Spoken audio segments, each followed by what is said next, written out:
Olá, começando mais um Bela Máquina, no canal de automobilismo do portal Terceiro Tempo.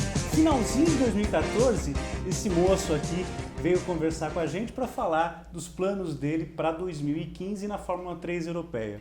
Fez a temporada completa, tem novidades muito legais, foi um ano muito bom. Sérgio Sete Câmara, muito obrigado por estar aqui novamente comigo. É um prazer, é todo meu estar aqui falando mais uma vez com você e agradecer aí quem está assistindo pela atenção e pelo tempo aí. Bom, o Serginho teve um ano, eu acho que se você fizer um balanço de 2015, Sérgio, dentro daquilo que você esperava, melhor do que você esperava, pódios, enfim, e um contrato novo aí que você acabou de assinar, tá tudo fresquinho. Faz um balanço da temporada 2015, Sérgio. Realmente foi um pouco acima do esperado, pelo menos para mim.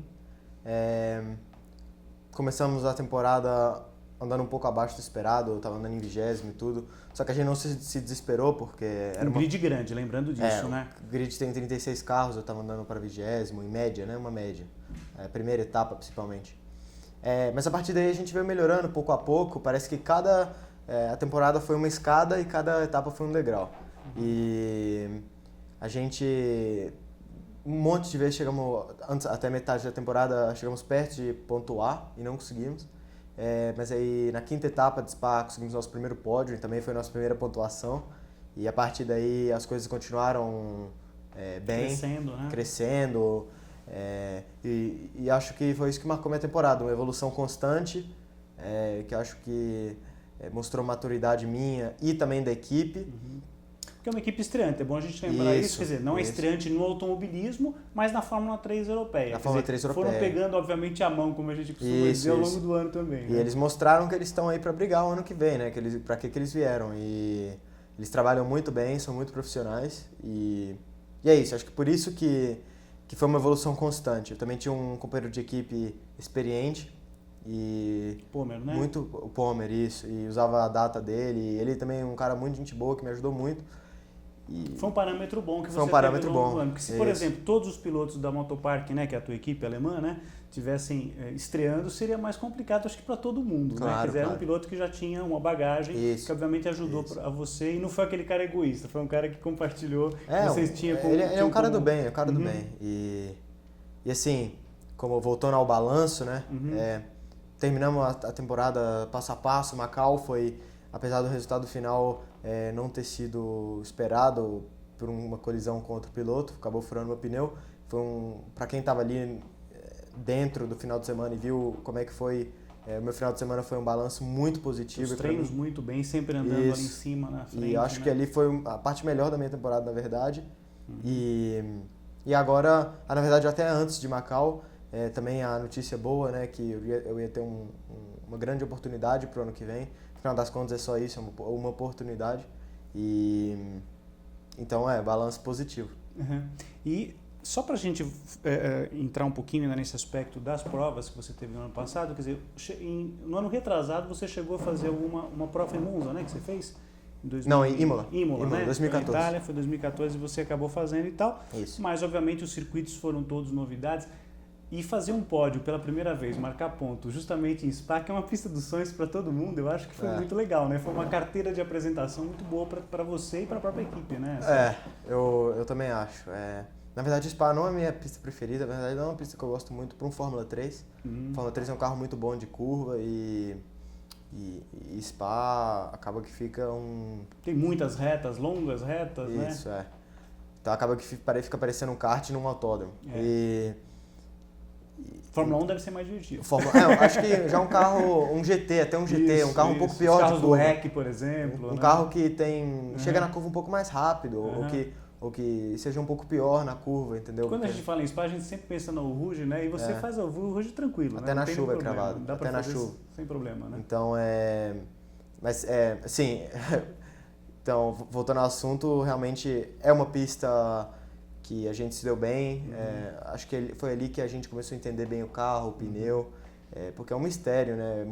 Eles vieram do campeonato alemão de Fórmula 3 com o Yokohama, que na verdade é o melhor pneu em termos de feeling que dá para o piloto e também que se encaixa com o carro muito bem, entra igual uma luva. E o Hankook é um pneu feito para um carro, mas na verdade mais pesado. Ele tem uma parede bem rígida e é feito para um carro que pesa muito mais que o Fórmula 3, então acaba que não passa esse feeling para o piloto de volta.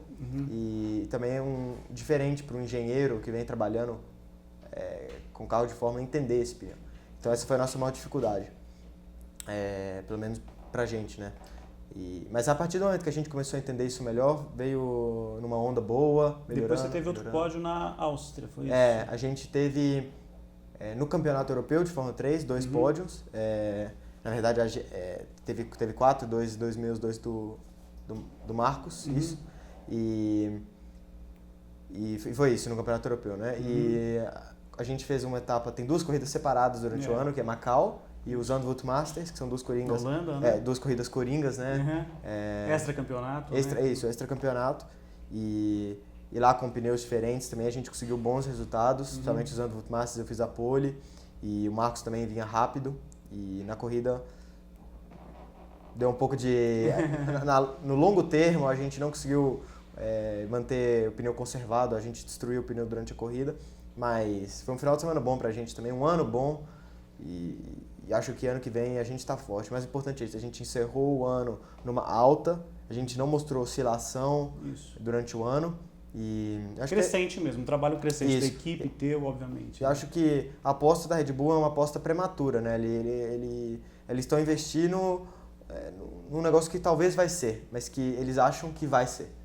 Então eles têm, acho que essa constância que a gente mostrou, essa constância, né, que a gente mostrou durante o campeonato deu consistência, né? Resultados consistentes, né, Serginho? Mostrou dar confiança para eles de acreditar no nosso trabalho. Falando desse projeto, né, que só ele tem um nome, né, que você passa agora a integrar a Red Bull Junior Team, né? Isso, que seria um time de jovens pilotos, uma academia de pilotos, assim como outras equipes também tem, a academia da Ferrari existe a Red Bull tem. É um programa muito interessante. Grandes pilotos já passaram por lá, inclusive Vettel, inclusive Verstappen recentemente, enfim, né, quer dizer, um colegiado, há vários pilotos que passaram por esse programa. Fala um pouco desse programa, como é que foi esse contato, né, entre o pessoal da Red Bull, foi direto com você, foi com o pessoal da Motopark, como é que esse trâmite aconteceu? Foi rápido, foi demorado? Explica um pouquinho pro pessoal. Então, aconteceu pela Motopark, na verdade, eles não têm muita frescura, direto o chefão que negocia com o negócio do Junior Team, que é o Dr. Marco, o Helmut Marko, ex-piloto, né? Ex-piloto e um cara de sucesso em tudo que ele fez, né? Tanto há quanto muito piloto. Tempo, né? Isso, um caráter, uma pessoa, assim, foi privilégio de conhecer ele. E ele, obviamente, tem um contato com os chefes de equipe, né? Ele tem, a Red Bull, eles não têm uma equipe definitiva, eles trabalham numa categoria com uma equipe, em outra com outra. Então eles têm um contato com todas as equipes e não foi diferente com a gente. Eles contactaram o chefe de equipe, né, da Motopark. Teu chefe. Meu chefe, no caso. E ele falou, olha, esse cara pediu o seu número e pode ser que ele te ligue ano que vem. Isso foi em Macau mesmo? Você estava em Macau? Não, foi antes de Macau. Foi antes de Macau. Foi antes de Macau, Quer dizer, o resultado de Macau, que foi muito bacana, porque assim, GP de Macau da Fórmula 3, histórico, Senna já ganhou, enfim, brasileiros, Lucas de Graça, etc. É uma corrida histórica, uma pista super bacana, um circuito de rua travado, piloto habilidoso se destaca nessa pista. E bacana que foi antes ainda, né? Quer dizer, Sérgio, foi antes do acontecimento, né? E assim, ele podia não ligar, né? Só podia não ligar. Fazer uma sondagem. Podia ligar pro ano que vem, ou só bater um papo. E aí acabou que ele ligou muito rápido. A gente desligou com o chefe de equipe 2 minutinhos e recebeu uma outra ligação. Eu estava dentro do carro com o meu manager, a gente estava indo para o aeroporto para ir para Oschersleben, que é a sede da Motopark, para fazer simulador para Macau. E então, um pouquinho antes de Macau ainda. E a gente recebeu a ligação dele e, sim, marcamos um dia depois ou 2 dias depois com ele em Graz. Lá na Áustria. Isso, lá na Áustria. A gente chegou lá, bateu um papo com ele, o papo foi positivo, ele só perguntava, a gente chegou lá, ele me perguntava as coisas, né? Acho que é um procedimento normal. Perguntou alguma coisa da tua carreira? Isso, tudo. Teus objetivos, alguma coisa pessoal? Não muito diferente do que a gente está fazendo aqui. Tá. Papo descontraído. Papo sim, tranquilo. Mas um pouco mais direto, porque ele já sabe a maioria das coisas. Ele é um cara que ele tem muitos contatos e tudo, e ele às vezes sabe mais que eu, acredito. Acredito não, tenho certeza. Mas ele faz tipo uma entrevista e perguntou em geral, desde a altura, peso, até como eu comecei minha carreira. E o papo foi bom e a gente ali já tinha mais ou menos acertado. Mas só foi assinado depois de Macau. Só vocês, não tinha nenhum outro piloto, nenhum outro piloto jovem, porque a Red Bull nessa balada contratou, tem outros 2 pilotos, né, parece, um finlandês e um australiano. Isso. Nesse caso, desse primeiro encontro com o Helmut Marko, só estavam vocês. Não, ele faz piloto por piloto. Piloto a piloto, não foi uma coisa, não foi uma geral ali. E até então, acredito que o outro piloto que veio da Austrália, eu nem conheço. Isso. É o Luiz Leds, né? E Nico Kari. Então, e o Nico Kari, eu tinha uma ideia e tal, do mesmo jeito que ele provavelmente tinha uma ideia que eu ia ir, mas enfim, não importa. Não havia uma certeza. Tá. E também. Mas é isso, e aí batemos o papo com ele e ficamos pra cima depois Mais de ou Macau. menos quanto tempo de conversa, só pra gente ter uma ideia? Foi curto o papo? Foi 1h30. Foi bastante. 1h30, Legal. até um pouco mais. Mas foi descontraído. Tá. Acho que enquanto Você não estava na sede da equipe? Não, eu estava em Graça, no escritório dele. Que é a sede é em Milton Keynes, né? A sede é em Milton Keynes, sim. A sede eu fui só semana passada. Você chegou aí lá já? Já. Visita, conhecer direitinho. Sim. E aí, gostou? Eu fiz uma sessão de simulador lá, bem legal. Então, é isso que eu ia te perguntar, já é o segundo passo. Quer dizer, o que está nesse programa? Quer dizer, obviamente eles vão te apoiar na questão de patrocínio, você assinou um contrato com eles e tal. Como é que fica essa questão durante o ano? Quer dizer, vocês vão ter, pelo que eu estava observando aqui, são 10 etapas na temporada de 2016 da Fórmula 3 europeia. Como é que funciona esse apoio do ponto de vista técnico? Por exemplo, eles não fazem nada, a tua equipe continua sendo autônoma, não existe nada, nenhum apoio técnico da Red Bull para a Motopark, isso não tem? Como funciona? Não. Isso não funciona assim. Tá. A Red Bull apoia o piloto Tá. e eles acreditam no piloto, no caso, e querem que você corra pela marca deles. Certo. E querem te dar todo o apoio dentro e fora de pista para você conseguir levar a marca deles para frente. Claro. E esse apoio fora de pista inclui, por exemplo, durante o ano você vai fazer testes em simulador? Existe uma programação nesse sentido? Isso, eles apoiam pelo simulador, eu vou constantemente fazer check-up físico. Tá. Normalmente eu também ia ter que morar lá com eles e treinar com eles, mas eu já moro num lugar que eu faço isso. Eles autorizaram. Você contou inclusive isso ano passado, na Espanha, que você tem um centro de excelência lá onde você mora, né? Eu moro nesse lugar, ele já conhecia quando eu conversei com ele, e ele autorizou, não, já está nesse lugar, então beleza, fica lá. Você está em boas mãos, foi mais ou menos por aí. Porque ele já conhecia pelos pilotos de MotoGP, porque lá na Espanha é moto e tênis, né? Então ele já conhecia pelos pilotos de MotoGP. Como é que chama lá? É o Centro de Alto Rendimento, Centro de Alto Rendimento, isso. Que fica na cidade de? Na verdade, São Cugat. Perto de Barcelona. Que é Barcelona, é quase um bairro. É igual aqui em São Paulo. E para São Caetano do Sul, para quem é de São Paulo, mais ou menos, aqui é um bairro mais da região. É um bairro mais familiar, vamos dizer assim. E parece que você está andando aqui na cidade de São Paulo, muda de cidade, mas você não vê uma barreira geográfica, só uma barreira política, porque você não vê que mudou de cidade, então é um lugar diferente. Então é Barcelona. Mesmo tipo de arquitetura, as construções. Isso, só muda um pouco mais, que é mais familiar, é bem tranquilo, eu gosto do lugar. Mais quietinho e tal, né? E é onde você está morando, está estudando, enfim, está fazendo o teu condicionamento físico. Aliás, a gente já percebeu, quem assistiu a entrevista do ano passado, aliás, vou deixar até um link até para quem quiser acompanhar, você estava com a mesma aparência e tal, mas eu já vejo que você está mais forte de braço e tal. O que você desenvolveu de um ano para cá? Claro, a idade também, você acha que estava com 16 na época, agora você está com 17, já cresceu um pouquinho. O ano que vem, se você vai estar de volta aqui, vai estar mais forte ainda para esse encontro no final do ano. Você desenvolveu muito a parte física, você aprimorou alguma coisa a mais? O que foi feito de 2014, de final de 2014 agora, até agora, Sérgio? Então, eu comecei na Fórmula 3, estava preparado fisicamente, né? Eu fiz, a temporada só começou de verdade em abril, então teve bastante tempo lá no carro para trabalhar em janeiro. Ano que vem também é abril, comecinho de abril, né? Isso, bem parecido. Na verdade começa um pouco antes, começa em março, que a gente tem os treinos coletivos e tudo. Eu falo no calendário, efetivamente, que é Paul Ricard, acho que é a primeira etapa. Isso, exatamente. Né? Então teve bastante tempo para preparar, eu comecei bem, durante a temporada tentei uma dieta e tal, fiquei um pouco magro, aí chegou em Zandvoort, porque a gente correu Silverstone, que é um downforce razoável, depois a gente foi para... Pescoço ali exige um pouquinho. A gente foi para Hockenheim, que também é médio, foi para Pau, que é high downforce, mas circuito de rua e tal, mais tranquilo. Aí depois teve Monza, quarta etapa, e Spa, quinta etapa. Então, duas corridas em seguida. Uma exigência. Na verdade, 3. Monza, Spa e Nürburgring. Todas low downforce. Que foi a que teve os acidentes também. Acho que inclusive foi relacionado ao nível de aerodinâmica. E aí você não faz um esforço físico tão grande. Na verdade, bem baixo. O volante fica leve e tal. E foram 3 corridas seguidas. E quando você tá nesse ritmo, não tinha tempo de ir lá treinar. E aí teve Monza, fácil. Spa, fácil. Nürburgring, fácil. Aí, logo em seguida, Zandvoort. Asa no máximo, ultra high downforce. Só curva pesada para direita, para esquerda. Aí teve uma parte do ano que eu senti fisicamente, mas o resto foi tranquilo. Deu pra suportar sim, bem. Sim, tem que se preparar bem. E os finais de semana, é bom a gente frisar pro pessoal, são finais de semana movimentados, porque vocês têm 3 corridas, né? São rodadas triplas, né? Quer dizer, que você enfrenta. Os treinos têm uma dinâmica bem particular também. Vocês têm 2 treinos e um dos grids é a segunda melhor volta de um deles, né? Explica um pouquinho da dinâmica para o pessoal entender como é que funciona a questão de treinos e baterias, Sérgio.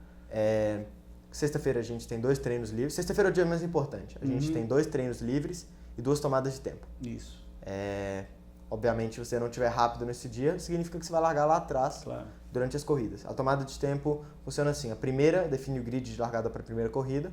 A segunda, melhor volta, define a largada para a segunda corrida. E a segunda melhor volta do segundo qualifying, se eu me expliquei bem, define o grid de largada para a terceira corrida. Então, não tem nada de grid invertido, nada disso. É tudo na pista mesmo, definido no... Qualifying 1, corrida 1. Qualifying 2... Só com essa diferença de ter a terceira corrida com aquela segunda volta da segunda classificação. Exatamente. Não é tão difícil de entender assim, acho que o pessoal pegou direitinho aí. Isso. Né?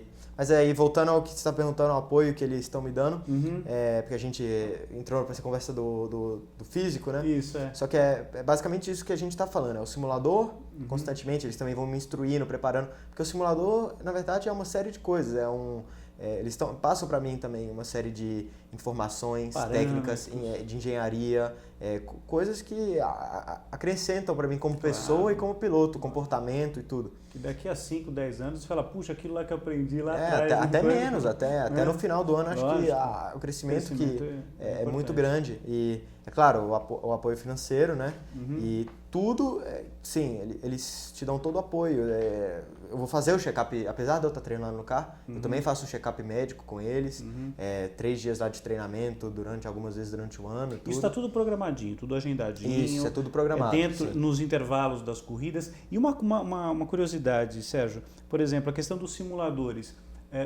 Eles focam mais realmente, por exemplo, fazer você treinar, vamos supor, você fez a etapa da Áustria, depois você vai para a Alemanha, por exemplo. Eles vão utilizar no simulador aquele circuito, por exemplo, para você já ir testando? Sim. É essa a ideia? É essa a mesma ideia. Tá. Na verdade, tem 2 ideias diferentes. Eles têm 2 simuladores, um de Fórmula 1.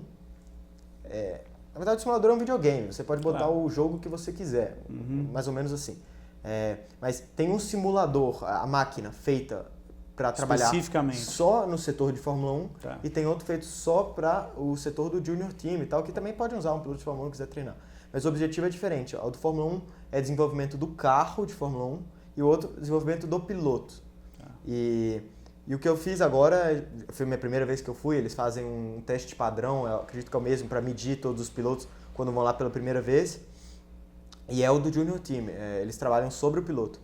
E assim, o objetivo disso é me preparar para... Eu tenho que ir lá não sei quantas vezes.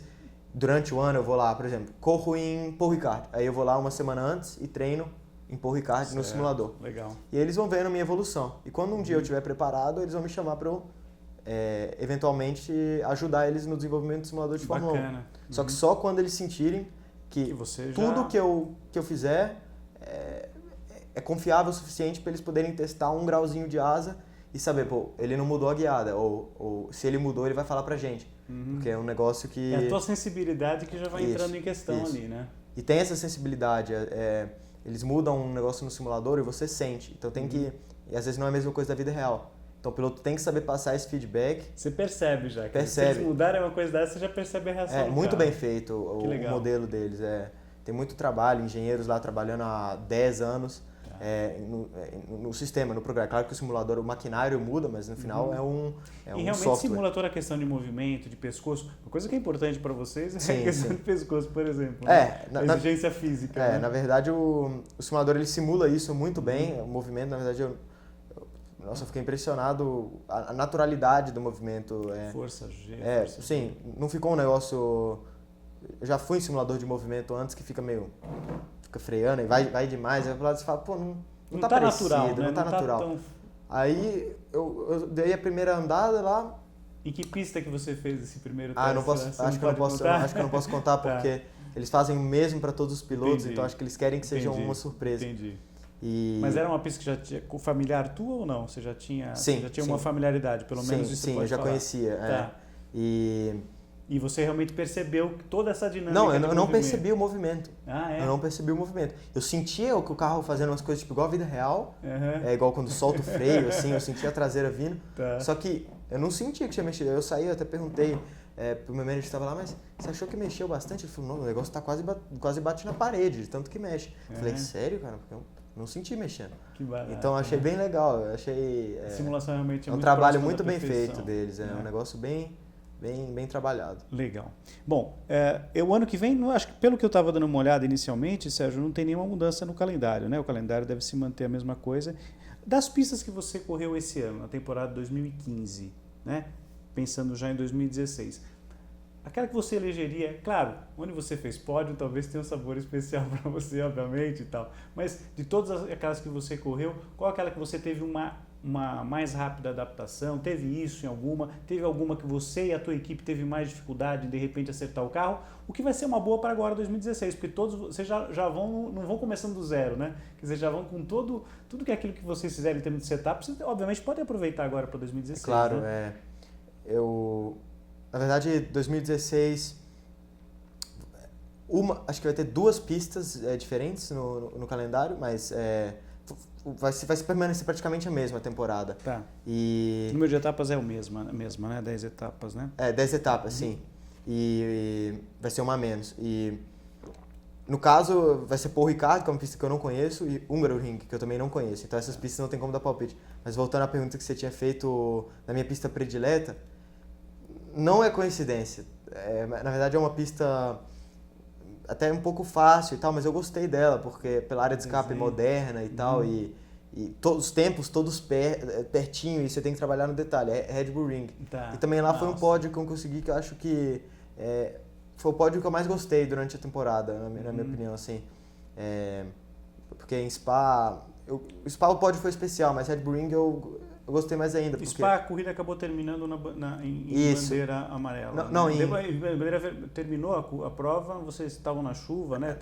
Isso foi em Red Bull Ring, sim. Foi em Red Bull Ring, né? Então a corrida em si não foi especial, mas pra mim como piloto, eu prefiro ser um piloto rápido, claro, na tomada de tempo, do que um piloto que faz uma corrida boa. Esse não foi, assim, você pode fazer um qualifying excelente e você ter um carro muito rápido de qualifying, claro, mostrar que você foi um piloto rápido e na corrida não teve um rendimento tão bom, que não é a situação perfeita, né? O ideal é dos dois. Só que em Spa eu me qualifiquei em 8º ou 7º e consegui fazer uma corrida boa, também teve algumas batidas e eu consegui chegar no pódio. Mas em Red Bull Ring realmente eu fiz um qualifying bom e o carro estava rápido, isso é o que eu mais gosto, andar rápido na pista. Então lá eu consegui o pódio pelo qualifying e isso, assim, eu acho muito legal. Eu adoro o qualifying, para mim é a melhor parte do final de semana. Eu adoro. É a parte que dá mais emoção. E, obviamente, é claro, depois manter uma consistência, uma constância durante a corrida para ter, claro, um bom resultado. No final do ano acabou que o Félix Rosenqvist, né, acabou com o título, o piloto mais veterano, acho que de todos que estão ali participando. Estava na hora dele ganhar o título, mas realmente ele fez um ano muito bom, né, Sérgio? Foi um ano muito perfeito, praticamente impecável dele, né? O pessoal fica falando, ele tá aí há 5 anos, tinha que ganhar mesmo, mas na verdade o Félix, desde o 2º ano dele de Fórmula 3, ele era um piloto de ponta. Ele nunca conseguiu... Já estava batendo na trave ali, como ele costuma dizer, né? Ele nunca conseguiu subir por falta de oportunidade, falta de seja lá o que for, para que ele precisava subir. Falta às vezes um detalhezinho, né? Isso, mas ele é um grande piloto, eu acho ele um cara muito limpo, na verdade, nunca tive nenhum problema com ele,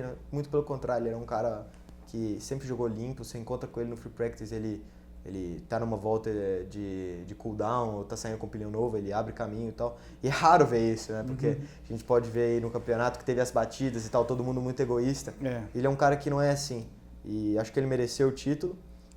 O Giovinazzi também acho que merecia, no caso, dois bons pilotos. Até o começo da temporada houve uma disputa maior, depois acabou, o Rosenqvist acabou disparando e tal, acabou tendo um ano mais tranquilo. Vocês, só lembrando, vocês correm todos com o mesmo chassi, com o da Lara, né? Quer dizer, o mesmo modelo de chassi, mas existem motorizações diferentes. Você permanece com o Volkswagen para 2016, é essa a motorização da Motopark, o motor campeão Mercedes. Existe grande diferença de motorização? É perceptível isso ou não? Como é que funciona isso daí, Sérgio? Tem alguns anos que a Volkswagen está um pouco melhor, tem alguns anos que a Mercedes está um pouco melhor.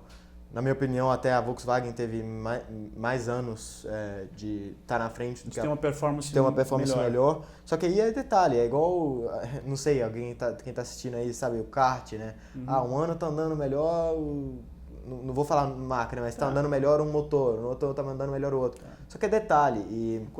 Uma coisa mínima, isso, às vezes, o pulo do gato que se descobre ali. O regulamento é muito claro, pelo que eu nunca li o regulamento de motor, né? Mas o pessoal me fala que o regulamento é muito claro e é claro, cada um está no limite do regulamento. Claro. Explorar o máximo que dá. Explora o máximo. O que achar ali é um detalhe. Confiabilidade é uma coisa que você teve tranquilidade. Eu não quebrei nenhum motor durante a temporada. Eu não quebrei nenhum motor. Existe uma limitação em termos de quilometragem, o quanto pode trocar? Como é que funciona isso? Porque a Fórmula 1 tem uma série de restrições, né? Isso, Na Fórmula 3 isso funciona de que maneira? Por exemplo, se tiver uma quebra, se você precisar trocar um motor, existe essa margem? Então, com relação a isso, acho que eu não sou o melhor para dar resposta, porque acho que de qualquer maneira, você não teve problema durante a temporada. Não, mas eu tenho uma ideia básica. É assim, a partir de uma certa quilometragem, não sei exatamente qual, eles decidem fazer a revisão no motor. Acho que eles trocam as peças principais, tá? Claro que não troca o motor em si, mas parece que enquanto o motor não quebra, não troca. É mais ou menos isso aí. Só que eles trocam tudo, troca pistão, troca blá blá blá, troca o que precisar. Tá. Até porque é muito pior para ele se quebrar, porque se quebrar o motor, você toma uma penalização de 10 posições durante 3 corridas. Nossa, isso é praticamente etapa, né? Comprometer um final de semana inteiro de corridas. É muita coisa. Uma etapa completa com as 3 provas da rodada tripla, né? E é o seguinte, é complicado isso aí, então tem que achar... É o que eu ia falar, esse negócio, não quebrando um motor, é um sinal bom e um sinal ruim. É um sinal ruim porque significa que seu motor não estava estirado no limite. Claro. Mas também é uma coisa boa, porque você precisa de achar um meio termo, entendeu? Claro. Se esticar o seu motor ao máximo, se você quebrar o motor, cara, são 3 corridas. É muito ponto. E obviamente tem pistas que esse comprometimento pode ser pior, na medida em que, por exemplo, você tem uma pista de rua, Hungria, que é uma pista um pouco mais travada, eventualmente um limite de motor não seja talvez a coisa mais importante que aconteça, né? Quer dizer, que o pessoal costuma até brincar que parece um kartódromo, né? O circuito da Hungria, de Hungaroring, né? Que é bem conhecido do brasileiro, porque afinal há muito tempo a Fórmula 1 está competindo por lá. Esse ano você teve a companhia de um brasileiro, né, que foi o Pietro Fittipaldi. Vocês tiveram um ano juntos aí competindo lá. Ano que vem temos a presença de mais um brasileiro. Vamos ter um trio brasileiro lá, você. Sim. O Pietro ainda não vi no dia, mas não sei se está confirmado ainda. E o Pedro Piquet, que corre também, estreia no ano que vem. Só vocês de sul-americanos? Tem mais gente aí da América do Sul? Acho que não, né? Não tem, são os únicos representantes aí. O pessoal vão competir sempre contra os europeus agora, por lá, é isso? A maioria. Então, esse ano a gente tinha a Tatiana Calderon também. Isso, é verdade. Mas a única menina, isso. Só que acho que ano que vem ela vai para a GP3. Tá. E com relação ao Pietro, sim, conheci ele bem durante o ano. Ele e o Gustavo, né? Que ele tem nacionalidade. O Gustavo dupla, é uma mescla. Só que é um cara. Né? Um cara super gente boa. E tanto quanto o Pietro, 2 caras humildes e tal. E são caras que no final das contas eu me relacionei, né? Porque eu fico com meus companheiros de equipe e quando faz um brief e tal, vou ficar com os caras que falam português. E sempre ficava conversando ali com o Pietro e com o Gustavo. Tá. E o Pedrinho, eu corri uma temporada com ele meia temporada com ele de Fórmula 3 Brasil, e também é um menino de gente boa e tal, mas é isso, eu sei que ele já fechou com a Van Amersfoort, né, que ele vai correr, mas o Pietro, eu não tenho certeza, né, porque não... Ele correu na Fortec esse ano, né? Ele correu na Fortec esse ano, acho que teve alguns problemas lá com a equipe e tal, mas que, não sei... Também foi uma de estreia dele, foi teve uma de estreia e alguns tal. finais de semana bons, né? Bons, Alguns desempenhos legais mas e tal, naquele assim, comecinho junto com você. Mas, assim, quando ele andou bem e tal, e um menino muito gente boa. Tomara que tenhamos os 3, então, claro, no ano que vem, mas né? Quanto mais brasileiros, melhor, né? Eu não tenho certeza, eu não sei, porque o Pedrinho de fato já está confirmado, claro, então você pode falar, ele vai. Mas o Pietro, eu vi ele treinando 3.5 também outro dia e tal, então acho que ele ainda tá. Mas eu espero que ele corra na Fórmula 3 europeia, porque é o campeonato que eu vou correr, e ter um cara como ele, um cara gente boa e também um nome, né, que ele tem, agrega valor ao campeonato e é muito bom ter ele no grid, né? Mais exposição aqui para o Brasil, claro, aí a Fórmula 3 vai aparecer muito em 2016. Isso. Aproximando do final, o Sérgio, eu sei que tem gente que te apoia, o canal está aberto para você deixar os teus agradecimentos. Quem te apoiou durante 2015, quem vai te apoiar em 2016, deixa o teu recado final. Então, obrigado aí pela oportunidade de agradecer, né? Imagina. E eu gostaria de agradecer ao Mercantil do Brasil, que me apoia desde sempre, a CEMIG, a Lalubema e agora você tem um boné legal. E a Red Bull. Porque você falou 2015, mas eu já vou agora pensando em 2016, né? E a Red Bull para 2016, né? Então, isso aí. Acho que eu tô confiante para o ano que vem, como eu disse, mesma equipe, mesmo campeonato, quase todas as mesmas pistas. E é isso, acho que seguir trabalho bom e não tem tudo para dar certo ano que vem. Acho que só focar e fazer degrau a degrau, quer dizer, eu acho muitas perguntas, mas e aí depois de 2016? O importante agora, na minha modesta opinião, é fazer um excelente ano 2016, não só para você dar um retorno para a Red Bull, que obviamente está te apoiando e está apostando em você, importante essas fichas que eles estão apostando em você nesse momento, para o teu ego, para a tua valorização pessoal, você saber que você está andando bem, esse é o desejo que a gente faz. Serginho, obrigado mais uma vez. Muito obrigado. Pela tua presença hoje aqui no Bela Máquina, foi um prazer te receber, faço votos que você tenha um 2016 de muito sucesso.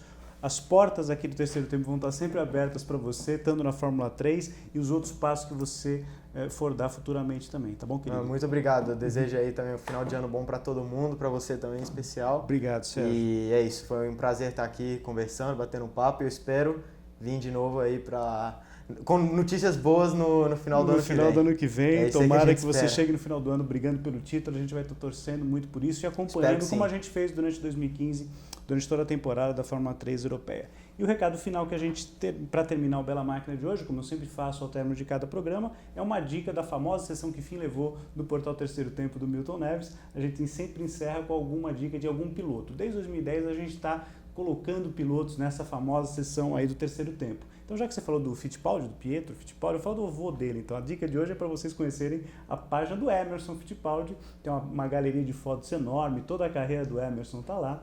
Então, a dica de hoje para você curtir na sessão que fim levou é a página do Emerson Fittipaldi, depois desse papo muito legal que eu tive com o Sérgio Sete Câmara. No ano que vem agora, só a partir de fevereiro, a gente retorna com o Bela Máquina 2016. Um grande abraço, um ótimo Natal, um ótimo ano. Até lá, tchau pessoal.